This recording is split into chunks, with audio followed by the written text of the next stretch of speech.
the editor of the America's Haunted Road Trip series of travel guides to haunted places people can visit. I'm also an author of 3 books in that series. I'm a full-time freelance writer, so that's what I do. I've written a book to haunted sites in Virginia called Ghost Hunting Virginia, one to haunted sites in Maryland called Ghost Hunting Maryland, and they both sort of cross over into District of Columbia. And I'm currently working on a book called Ghost Hunting San Antonio, Austin, and Texas Hill Country, which is about haunted places in San Antonio, Austin, Texas Hill Country. And that's the subject of a talk that we're doing at this time in this room tomorrow. So anyone who's interested in haunted sites in those areas should feel free to come to that. So today we're going to be talking about what it means to be a ghost hunter. I'm using that phrase because it's a phrase that everybody knows. It's not actually my phrase of choice. I prefer paranormal investigator for any number of reasons. Each of us are going to introduce ourselves briefly, me less briefly than others, and then we're just going to take questions from the audience, and each one of our expert panelists will address the question from their point of view, or decline to answer it if it's not a good fit for them, or be the person who actually expounds on it at some length. So pretty much anything is fair game if it ties into the subjects of ghost hunting or paranormal investigation. So how many people here believe in what is generally referred to as a ghost? Okay, so that's a little more than half. I'd say that was probably about 2/3 of the people here. And, you know, just about every time there's a national survey of some sort that surveys how many people in the United States believe in ghosts, it's usually about 50%. So about 50% of Americans believe in what we all commonly call a ghost, whatever that means. Whatever a ghost is, about half of all Americans believe in that. How many people here have ever been involved with any sort of paranormal investigation or ghost hunting? So a few people. And then finally, how many people here have personally experienced something that they would call a paranormal episode or encounter? All right, so about 1/4 of the people. Okay, so those are all pretty good numbers. So that's enough about me. Laurie, go ahead and we'll just go down the line and tell everyone who you are and what you do, and then we'll jump into it. Thank you, Michael. My name is Laurie Olerich. I am the author of a series of paranormal romance/urban fantasy novels. My books all deal with supernatural activity, various forms of paranormal, no vampires, ladies, sorry. No shapeshifters or vampires, but other forms such as ghosts, demons, psychics. Most of it is based on psychic phenomenon, which I'm extremely interested in on a personal level. I have some experience with that, which I won't bore you with right now, but I've become fascinated with that, which is why I write about it, and I'm looking forward to exploring it more with some of the ghost hunting trips and things like that. So today I'm just here to be part of the group. I'm listening to these guys, the experts, and just trying to gain some information as well. So if you guys do have questions for me, I'd be happy to give it a shot. Thank you. I'm Alan. I am the tech manager and residential team leader for Dallas Area Paranormal Society. And he's from April. My name is Tonya, and this is my husband, and I am the CEO, president, and case manager for Dallas Area Paranormal Society. I grew up in a great big old Victorian house, had a lot of activity, scared to death as a child, didn't know what was happening. So when I found Dallas Area Paranormal Society, I thought that was my chance to try to get some answers and to help other people. I'm Shelley Brannigan Olive. I've been doing this for 6-7 years. I also grew up in a haunted, what do you want to call it, house. A little boy resided there. Neighbors had seen him, thought we left my little brother alone when we went to Oklahoma. Never really thought much of it. He wasn't a bad deal. But I've been doing this for a number of years since. I'm not really afraid of it. I come from a science perspective in reference to physics and things of that nature, as opposed to the other way around, being spirits. I have a scientific background. I am sensitive, although I don't allow that to interfere with the science aspect. We don't have a lot of time today. We're technically in here until 45 minutes past the hour, but we'll take it right up till 4 o'clock if nobody's clamoring to get in for the next thing.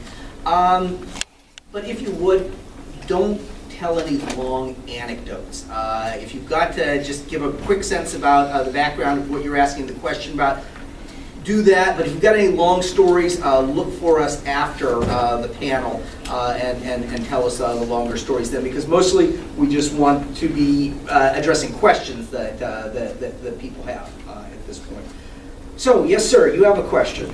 What do you feel are the most effective ways to track paranormal activity as far as the equipment that's used currently, like the millimeter versus the spirit box that you see on something like Ghost Adventures?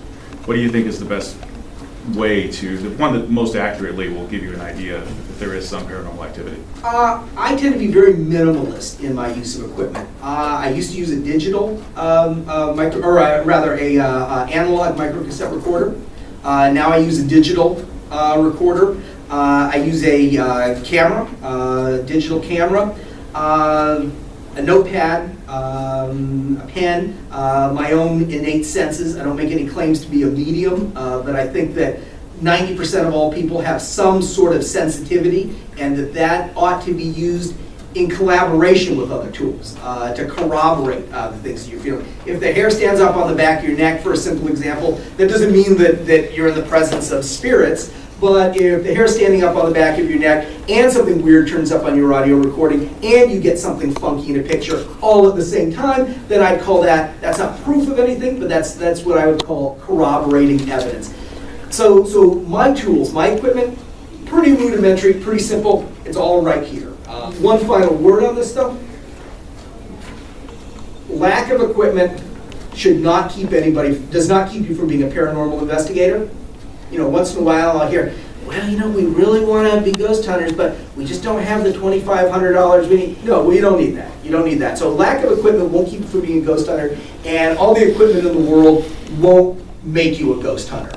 I always like to use the Germans as a good example. They can't win wars. They love expensive, complicated, fancy crap, and they always lose wars to people who have simple, inexpensive, uncomplicated crap. And I think that applies to ghost hunting just like it does to so many other things. So, to build on that, this is an audio recorder. You plug some headphones into it, and you can listen with a 1 or 2 second delay. Mainly I like it because I'm usually the one that has to sit there after the investigation and go over about 8 hours of audio. And that really doesn't help if you get a direct answer to a question, which you could build upon that if you knew what was going on at the time. So audio recorders that you can listen to while you're doing the investigation. What kind of This is the RT-EVP, probably seen it on the shows.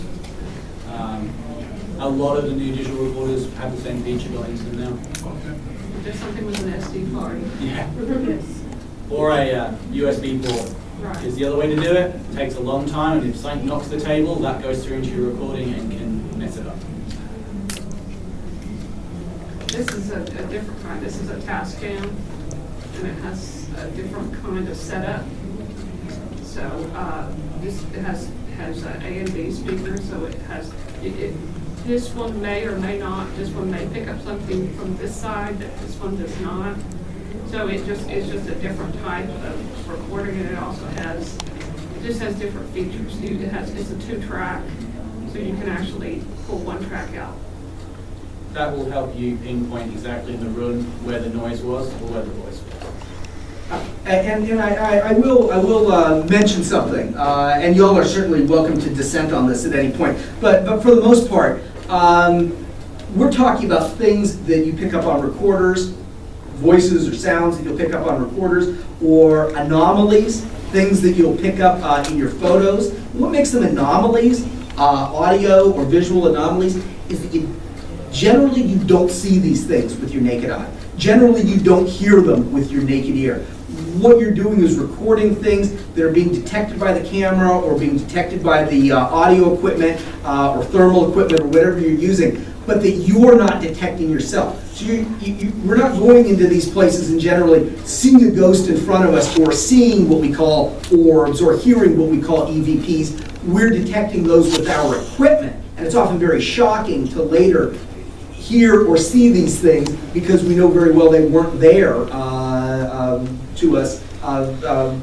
We didn't see those things or hear them ourselves. So. And a lot of times when people come to us and say, well, you know, I really want to do this, I'm passionate about this, I want to learn more, but I don't have the money to invest in all this equipment, I tell them, well, the two pieces that you need to start with are the digital recorder and a point-and-shoot camera, because those are the two essential things. And I don't recommend that they buy any more equipment because you don't know what you're going to be best with and what the spirits are going to use to try to communicate with you with. We've had some people in the group that they seem to catch audio and anomalous things on the recorder everywhere we go. Spirits just like to talk to them using EVPs. We've had some people that anomalous things show up on photographs and they're just better at taking pictures. So I don't suggest a large investment in a wide variety of things until you get a sense of what's best for you as an investigator. Good point. Yes. Another question for me. Is there a particular software that you would recommend for pulling sound out of recordings, as far as being able to hear stuff with your naked ear versus things that are real low that you could then fix? Depends on your budget. There's a piece of software called Audacity, which is free. That's free, yeah. That you can do 90% of it. If you really want to spend a fortune, you can get Adobe Sound Booth, which will cost you about $400. That lets you go and put stuff in different ways of looking at it. So, yeah, different layers. You can like infrared. And so it depends on how much money you want to spend. But the free software Audacity, 90% of the teens I know have a copy of it on their laptops. Okay. So, and I do video production, video editing and stuff like that, and I've got video editing equipment that also has audio editing in it as well. So just using the EQ, I should be able to pick up some stuff like that, maybe?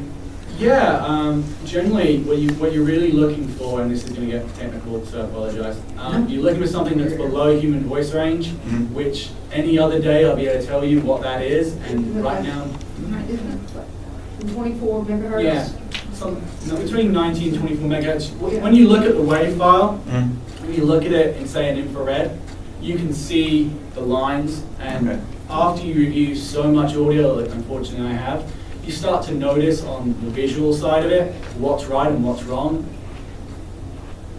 Okay, that makes sense. Those were good questions. Yes, ma'am. What is your question? How do y'all feel about the TV shows compared to actually doing it? My biggest problem with TV shows is they make it look like they're there for one night when they're really there for about a week and then cut everything together. Yeah. And the fact it takes them 2 seconds to set up and it takes us about an hour and a half. Now, I went to Parafest in Bethlehem, Pennsylvania in September of last year and was fortunate enough to sit and talk with Grant Wilson. And as you know, he recently left the show. And his joke was, he said he has, there have been the discussions that he has everything from, he and his wife are divorcing, one of his kids is sick, he has pancreatic cancer, colon cancer, and all of these different things. And in reality, he just got sick and tired of traveling 360 days a year. And he said that if the shows make it look like they're there for one night, in reality, they're there for 2 weeks. And it takes a week to analyze the evidence, but it looks like they even tango bins, they sit there for one day and they're listening for evidence and for about 8 hours or whatever, and then they find all this stuff and they present it in 30 minutes. No. Generally it takes us 2 about 3 weeks. weeks to go through the evidence in our case. They're in Hawaii for 2 weeks. Yeah. We've also known some other people who had shows that just called it quits because they said that their investigation was essentially scripted before they even started, and that the evidence that they would find, the communications that they would have was all just kind of pieced together to tell the story that the production company wanted told. And that's unfortunate because that's just not the way it happens. I mean, you don't sit there and say, turn the flashlight on for yes, and it doesn't happen that way. Well, not only that, I mean, we go to places where the reports are of a male voice and the only communication we get all night is a female. So, I mean, you can't go in there just with what the client says. You've got to be prepared for what you find and what you don't find. I mean, we've had cases that would make a Hollywood movie sound tame, and we get there and it's nothing for 9.5 hours straight, sitting in a room going, all things are supposed to fly around. With this caveat about things being scripted, I will tell you that in spite of that, we do watch the TV shows. Number one, because we want to know what's going on in the field. We want to know about new developments. We want to see what people are using. We want to see new techniques. We want to see new methodology. And also because you wouldn't believe the amount of cases that we've been called out to, and we'll have somebody quote verbatim some of the claims of activity that was on Ghost Adventures 2 weeks ago. So we also need to be informed as ghost hunters, as paranormal investigators, as professionals in this field about what's going on so that we can call BS when we see it. And Zach from Ghost Adventures, please stop calling dust ghosts, please. Yes. Did you watch any of the shows, Laurie? Do you have anything to say about that? I don't watch any of this. The shows are good in a way because they've helped to popularize the subject and they've helped give us a common vocabulary. Once a month, I do a 2-hour radio show called Sci-Fi Para Radio, and it's talk radio, and we talk about the kinds of things we're talking about here. And we have now a common vocabulary and a community and a common basis for discussing these things that we didn't have when a lot of us got involved with it 30 years ago. If somebody would have used the word ghost hunting 30 years ago, I would have probably understood what it meant in context, but nobody used that term. Those terms didn't exist. I mean, 30 years ago, if you had questions about this stuff, you could talk to a parapsychologist or a priest. That was it. And both of them would tell you, oh, you want to know about this? Become a priest. Oh, you want to know about this? Become a parapsychologist. They were the only resources you had, and they weren't resources at all. The good part of the shows is that they've helped to sort of give us access into this, and we can understand it better. The bad part is that they can be deceptive. Sometimes they're not true to life, so they're deceptive in that regard.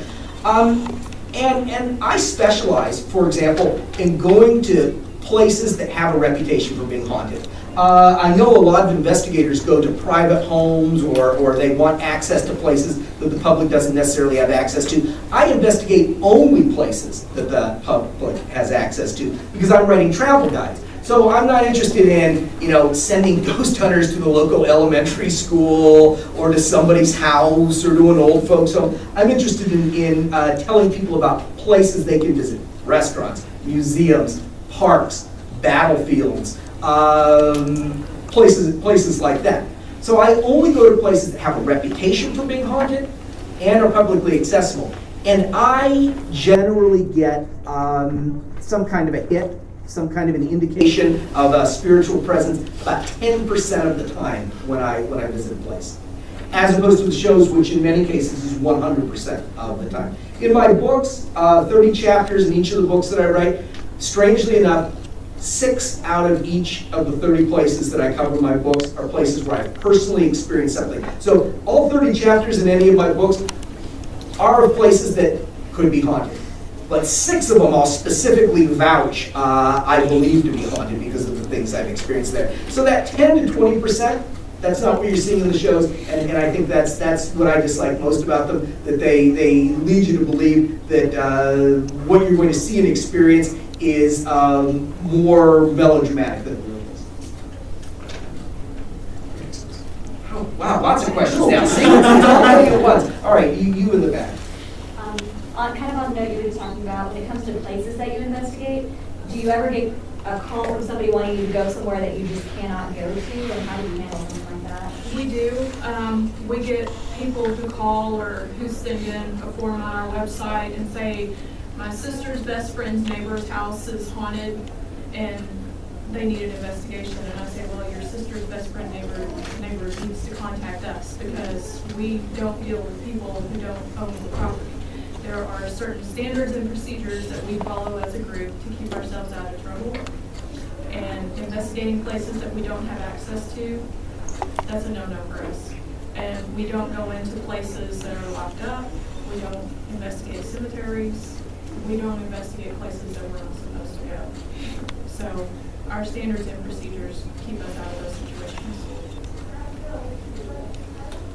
One note on that point is, and this may differ from what you feel like, there are places that I personally won't go, and that is because when you, if you're a sensitive,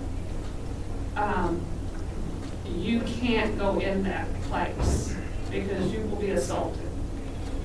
Not physically, but emotionally. So like walking people recently trying to walk into a really noisy party. Right, it's like you're physically, you're mentally assaulted, and you just can't, your shield is not strong enough to overcome it. So there are certain places that I've had to leave. I've walked out of a place so weak I had to have help to get out. So yes, there are certain places that I believe that I cannot go.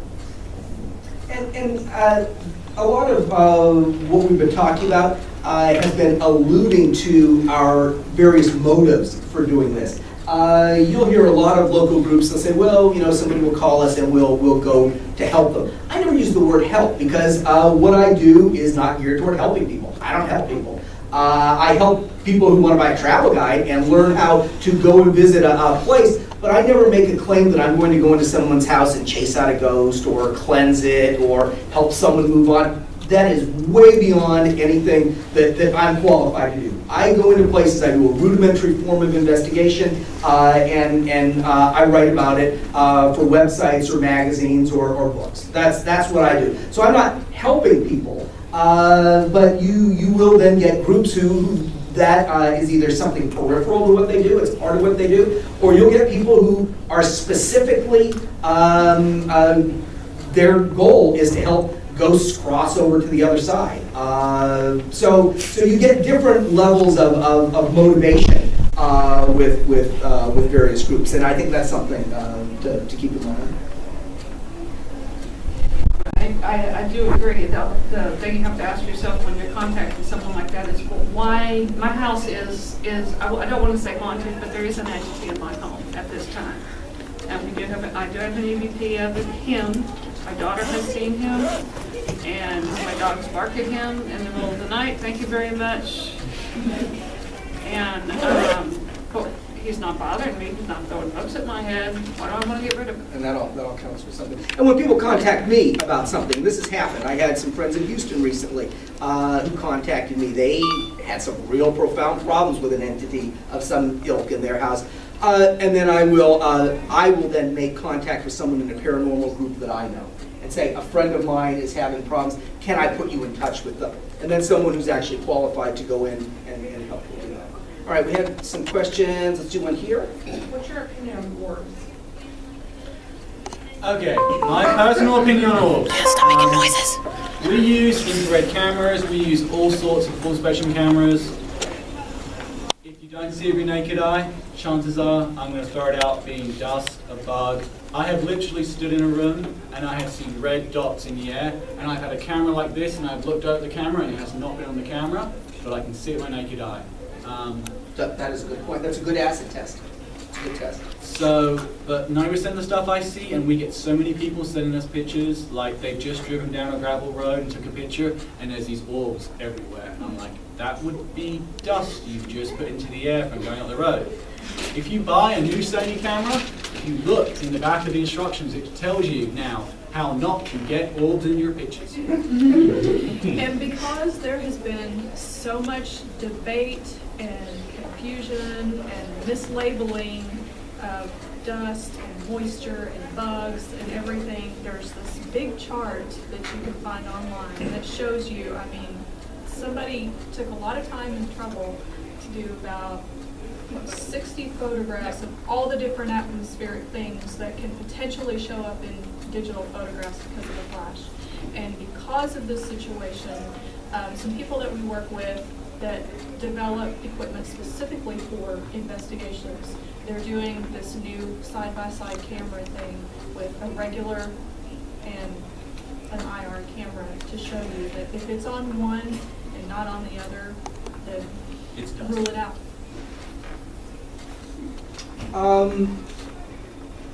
I believe that there is such a thing as an orb that is not just dust and not just moisture. You've got to be careful for moisture. You've got to be careful for dust.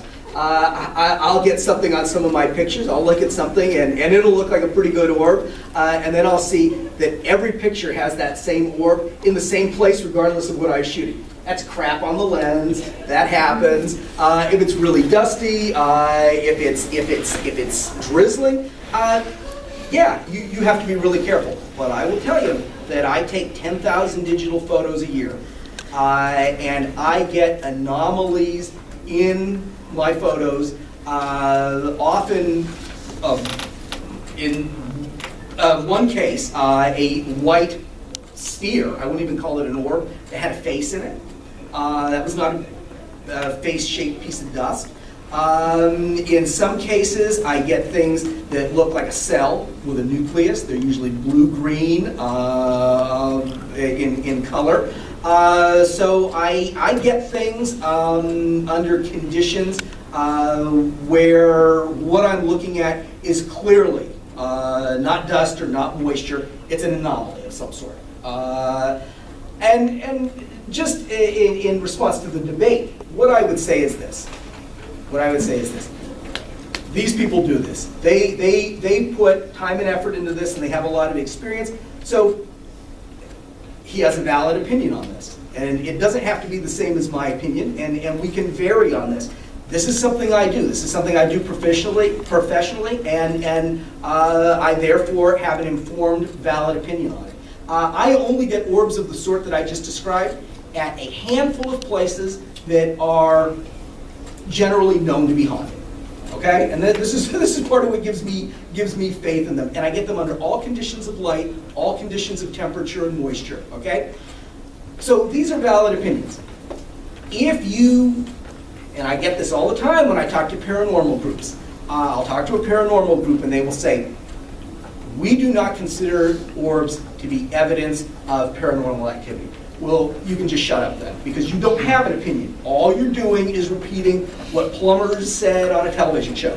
Well, you don't have an opinion if you only have somebody else's opinion. If you haven't been out in the field and you haven't done it yourself and you haven't come to an informed opinion on that, if you're only repeating verbatim something you heard on a television show, then you're playing. It's like a little kid with the My First Razor. You know, you're pretending to shave, or you're pretending to be a paranormal investigator if all you can do is repeat what you heard on a television show. On the side of that, I mean, if you get a picture like that and then you look on your audio recorder and you get an EVP or you get a temper, you get a reaction. This is your corroborating evidence. Yeah. This is having 3 or 4 things combined at once. And exactly. not so. only that, but we've actually had a professional photographer on our team who has gone to school specifically to do photography and who helped us all, each one of us, and walked us through this process of how to look at photographs and how to look at anomalies And that's the and way how to to do it. determine what's valid and what isn't. Excellent. Well, I think that's probably enough about orbs for the moment. Really cares. In the back. What are the dangers of ghost hunting? Running around in the dark and falling over is the main one. Sorry. Not knowing how to protect yourself, because I mean there are things out there that will attach themselves to you, and I don't say that to scare you, and I don't say that to tell you that every place you're gonna go that you'll go into will come home with you. That's not the case, but self-protection is part of it. Did you ever do graveyards? No, we don't generally do cemeteries for several reasons. Number one, it's a respect issue for us. You know, that is someone's final resting place. You have to respect that person and their family. Number two is because it's probably against the law. Most cities have ordinances that you can't be in the cemeteries after dusk. So that's obviously someplace we're not going to go. And 3, it is dangerous because you're out there at night and you don't know if something is smooth on the ground, standing up. There's tree branches, there's holes, and it's a safety issue also. So a respect issue and a safety issue. Laurie, any safety issues or anything to comment on the hazards associated with this activity? I am very leery to do any actual ghost hunting. I had several bad experiences in England years ago in a cemetery with a couple of friends. We thought we were going to be ghost hunters, and we went to these old cemeteries and we thought they were cool. Nobody had been there in decades. They were overgrown, things falling down, very old graves, creepy beyond belief. And we terrified ourselves several times, and we finally said, okay, we're not doing this again, because you could feel this clammy, part of it was probably our imagination, but part of it was we were pretty Probably convinced not. that there was something with us, and it was not good. And I can remember running to the car and slamming the door and peeling out of there and praying the entire way, go away, ghost, go away, ghost. I've done that. Complete amateurs. But I'm terrified of bringing something home with me. I keep my house cleansed, and How do you do that? I don't mess with it. I've used salt, I've used, I don't want to get into it, but Yeah, we don't want to different get too down into the weeds. different types That's- of incenses and things, but I feel better, Sage. whether it's correct or not, I don't know, but I feel a lot better. We had a comment over here. There are a couple of hazards associated with this. I broke my leg at the baker. But there was a comment about protecting yourself, and that means like spiritually and psychically. And there are techniques you can learn, and ones that will be compatible with whatever religious traditions that you subscribe to, that you can learn. So we don't want to get too far down into the weeds with that here, because that's a whole other subject. But there are things you can do to protect yourself mentally and spiritually, because having something hitchhike and follow you home, that can happen. That's a very real thing. Okay, so you know, and this is why you frequently get so many different kinds of ghosts at hotels that don't necessarily have a connection to the hotel, because they've gone in with somebody and for whatever reasons they've ended up staying. So picking something up, that is one hazard. Full-blown, possession or something attacking you or harming you, very, very, very, very, very, very rare, but it can happen. And then you're going out, at night, or to creepy places or decapitated places that are falling down. I mean, there's a great line from Supernatural where, the boys come around the corner and they see this falling down place, and one of them says, why is it every time we come around and see a place, we know exactly what it's going to look like? So I go out to places that are publicly accessible, but they're falling down, they're dangerous. The one thing I tell people is never do this by yourself. And that's because I always do it by myself. It's just such a bad idea. It's just such a terrible idea, so. You fall down and break your leg and your team members are nowhere around, it's a really hard thing to get up. You're dealing with the same hazards that you would get from anything, from And going somewhere. It wasn't these guys. Let me quantify that. It was not these guys. Yes. How often do you encounter a demonic presence? Never. Never. We've come across some things that aren't particularly nice, but I wouldn't say they're demonic. When as leader in this group, my number one priority is the safety of my team. And this is something that we are not trained to deal with. And I'll just tell you that straight up. We don't deal with that. That's a clergy issue. If we feel like something has all the signs and symptoms of a demonic haunting, we have someone that we can call on to assist with that case, but we don't take it on ourselves. But all of those signs have to be there. Most of the time, people call us and say, well, I've been scratched, I've heard growling. It's a demon. That's not necessarily the case. It's just an angry spirit or something that really, really wants attention. Or poltergeist activity. Yes. Over the last 8 years, twice I have encountered things that I would guess, but I can't verify objectively, but twice I've encountered things that I believed to be a demonic entity, or at least a very malignant entity, and first thing to do is just withdraw. Just leave. You should be using all the normal protections that you're using, and then just move away from it. That is what I would say. If you aren't qualified to do surgery, you don't do surgery. And if you're not qualified to deal with the demon, you don't deal with the demon. Right. As I say, if you're an a-hole in life, being dead didn't help the situation. But Yeah. That's absolutely true. And one of the reasons I thought that, okay, something that bears mentioning is that 10% of the places say, and your numbers might vary, but if you spend a day somewhere, I'll say there's an actual haunted place, there's probably a 10% chance that you'll pick up on something. Okay? I mean, that's a debatable number, but just throw that out there. If you do encounter something, I would say that it is 90% likely that what it is what we call a residual haunting. It's a snapshot into the past. It's psychic residua. It's not intelligent, it's not interactive, it might be scary, but it's not harmful.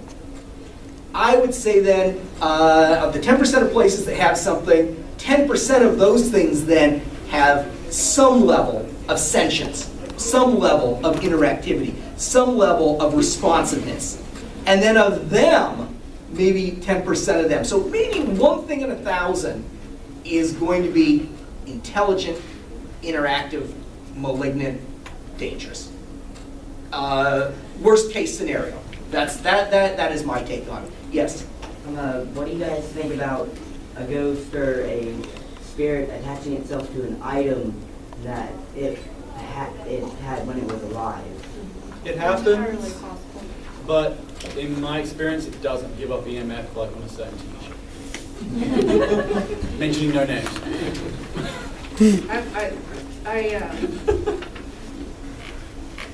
I have had several instances where I can pick up an object and tell you information about it. And it's happened several times.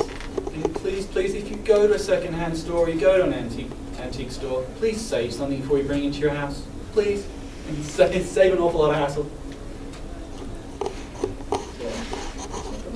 No. I'm just still laughing about the TV show comment. There's a chapter in here on the house where a young boy named Robbie Mannheim lived, and the case that involved him in the 1940s was the inspiration for William Peter Blatty's book, The Exorcist. And a friend of mine visited that site in 1993, and when he visited in 1993, the house where this young boy, Robbie, had lived had been burned down, and my friend stole something. I think it was a latch from a gate. And he and his friend were with him, both stole things, and their lives just collapsed, just fell apart. My friend came down with an undiagnosed chronic illness. He lost his job, his pet died, his wife left him. It was like classic curse type stuff. And he went back 6 months later and flung this item back into the site and said, I'm so sorry. He's apologizing. It's some really hideous thing that's there.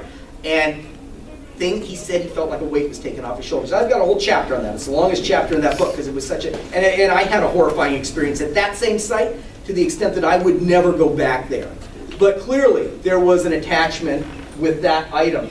Don't take stuff. I mean, what does the National Park Service says? Leave only footprints, take nothing. Yeah, this applies to ghost hunting. Don't take anything with you. Why are you taking it? A souvenir is something by which you remember things. You're acknowledging it has some kind of a spiritual or emotional attachment. So just don't do it. Yes, ma'am. How do you feel about psychic mediums? They're two entirely different things. Well, There are psychics and there are mediums, two different sets of abilities. Okay, now, this is my thing. It's really a hot thing for me. Psychic is one thing. And if you really go back to the Latin, psych, it's just mind. It's just everyone has a bit of intuition. It's like moms, you know when your kids are in trouble, when they've done something, you know, it's intuition. Okay, everyone is a little bit psychic, right? Okay, so it's just an intuition. A medium is someone who has an ability not necessarily to talk to, but have communication with the dead, or the past, or an entity, whatever you want to call them. Okay, they're two different things. So you can say, I have psychic ability, and not be a medium. But there are people who have psychic ability and are mediums, and there are several different levels. There's clairvoyance, clairsentience, clairaudience. There's a whole level of different things that you can do with that. Just because you're psychic doesn't mean you are, you're going to be on Long Island Medium and have your own show. Okay. Yes, I am psychic. Am I a medium? No. We don't actually have any mediums on our team. Right. Alan likes to say you can't prove the paranormal with paranormal, and being a medium, it's a very metaphysical, paranormal type thing, and we like to use equipment and more scientific means to prove data. However, we do have some that we do trust that are accurate 85% of the time, which to me is pretty high. If we need more information on a case afterwards, we can call them and ask them to maybe validate some of the things that we found or some of the things that we feel, some of the information that we have. So we can use them to validate. We never use them to lead a case, and that's why we don't have any on the team. And I've worked with both psychics and mediums, and I do believe that real psychics are that there is such a thing as a psychic, and I do believe that no, I wouldn't say everyone has psychic ability. I'd say there's a continuum, and at one far end you have people who are strongly psychic, and usually that's also a product of training and experience. I mean, people who practice things get good at them. If you practice your psychic ability, you're going to get good at it. But then at the other end of the continuum, there are going to be just a few people who have no ability at all, who have less, anti-psychics or whatever. Refuse to accept what they have. Or sure, exactly so, right. Close themselves. That's right. Or you have like one of our people who used to be in our team, back in the team now. He is what would be the opposite of a psychic hotspot. If there is an active location, he could walk into a room where plates have been flying around 5 seconds before. He would walk in that room and it will just be gone. Right. Yeah, exactly. But the thing to keep in mind is, for every psychic out there, there are any number of people who are completely honest, but they're also completely self-deceptive. And they'll tell you all these things they're sensing and feeling, experiencing them, and there's no way to verify it unless you are using someone who has psychic ability to corroborate other things that your other equipment is picking up. Mediums, being a separate issue, make me very nervous because I'm not interactive in what I do. I record things, I observe things, I write about them. I don't interact, and I'm not much into direct communication with any kind of spiritual entity. So I do not try to practice anything that would come close to mediumship, and I mostly don't work with mediums because I don't want to be interacting with whatever I'm dealing with when I go somewhere. Yes? I would just really love to hear that I'm very interested in what motivated you to move to become part of this and to do this kind of thing. So what motivated you to become not everybody has a story as to why they feel motivated to do something like this in their life, such a very big part of their lives. So it would just be really nice to know what motivated you. I grew up in a great big alternative century house. Hardwood floors, fireplaces, pocket doors, stained glass windows, the whole bit. And I had so many experiences in that house. I actually had audible voices, saw shadows. I would hear footsteps going around my bed at night, hear glass shattering in the middle of the night, get up and have things broken, things missing, things reappearing. So many experiences. And as a child, that really frightened me. I was scared to stay there by myself. I was literally afraid of the house. And as a child, that's a pretty powerful emotion. So I grew up with so many questions, why did this happen to me? What did I see? What did I experience? And when the shows started coming on, it was just like, wow, there are people who are out there seeking these answers on purpose. And then shortly after that, I found Dallas Area Paranormal Society and joined so that I could try to maybe help other people find answers. Pretty much the same for me, having grown up in a haunted house. I just didn't know it was haunted, didn't know what it was. I just knew that there was a little boy there. And living currently in a house that has an entity in it, and the shows. You're like, oh, I want to go do that. That sounds so cool, man.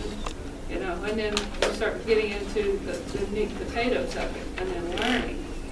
learning what to do, what not to do, and what really is going on. Same, Moving you know, forward from there. grew up in an old house, started doing this, and then I get the phone call from other people saying, okay, now you're doing this, I think I should tell you that when you were little, you actually had 2 conversations with something that wasn't there. And answering questions, using words you shouldn't know, and talking to a family member who had died 10 years before I was born, and using nicknames that only my grandmother knew. So. I started writing because my life was pretty boring. I worked for the government for about 30 years, and I did day-to-day analysis type work, things like that, and I realized that there was, nothing I could do at my normal job that would be exciting. And I had always loved paranormal activity, not the show, but the events. Because of a number of friends that I had, we had gotten into quite a bit of trouble over the years doing things we should not have been doing. And I was fascinated with it. And so I decided to start writing my own world as a way to escape and bring excitement into my life. And I picked the paranormal genre because I wanted to be able to incorporate some of the things that I had seen, some of the mysteries that are out there. And it's fun to have a little magic in real life, too. So that's why I became a writer. Really, I wanted to create my own excitement. And it's much more exciting than my day-to-day life. And I grew up all over the world as a child and went to places that were ancient and had haunted histories associated with them. And I think I just always had an abiding interest in this. And then when you're a writer, you're moved to write about the things that you care most about or have the biggest place in your life. Okay, I'm going to tie up our talk here real quick in case they throw us out. And then after I tie it up, I'll still take any questions until they come in, but that will at least allow everyone to break up at that point. We will be here all weekend. For anyone who's interested, we'll be doing more of a presentation, but Laurie is from San Antonio, so she'll be coming and helping me with at least the Q&A tomorrow on ghost hunting San Antonio, Austin, and Texas Hill Country. So please come to that. For anyone who's interested in swords and sorcery literature, I'm doing a presentation tomorrow at 11. Laurie has got all of her books at booth 7 out here in the main hallway, so feel free to come by and see her and chat her up about her stuff. She's also got some of her flyers here. And I've got copies of my Ghost Hunting Virginia, Ghost Hunting Maryland, Texas Confidential, which is my true crime book, Sex Scandal, Murder, and Mayhem in the Lone Star State. I love when people ask me, what's it about? Sex Scandal, Murder, Mayhem in the Lone Star State. And my fantasy novels, all at booth 59. So that's the big booth right inside the exhibit.